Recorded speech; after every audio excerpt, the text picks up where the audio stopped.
Mga kapuso, sa lahat po ng kanyang laban, kapansin-pansin ang pagiging madasali na tao ni Manny Pacquiao. At hanggang sa kanyang panibagong tagumpay, misa ng pasasalamat ang alay ng ating pambansang kamao. Nakatutok si Cara David.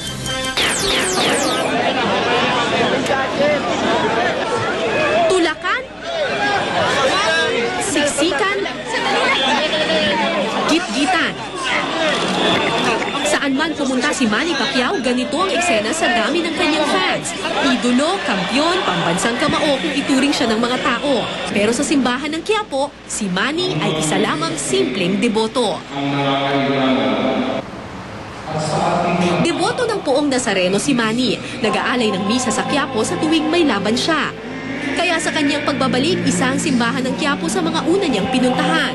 Alas 9 ng umaga siya nagtungo dito, First Friday Mass, kaya punong-puno ang simbahan. Kailangan may Thanksgiving Mass para magpasalamat sa panalo niya. Sa kanyang homily, binati ni Monsignor Clemente Ignacio si Manny sa kanyang ika-4 na boxing title. Pero anya, hindi raw ito ang mahalaga sa Panginoon, kundi ang puso ni Manny na mapagmahal sa kapwa at may takot sa Diyos. Napansin ito ng buong mundo, ang iyong pagdarasal at ang iyong pag-alaala sa kapatid mong nasa sahig sa katapusan ng laban. Hindi mahalaga sa Diyos ang mga anyong panlabas. Ang mahalaga ay ang ating mga puso na handang magmahal sa Kanya at sa ating mga kapatid, lalong-lalo na sa mga kapatid nating nangangailangan.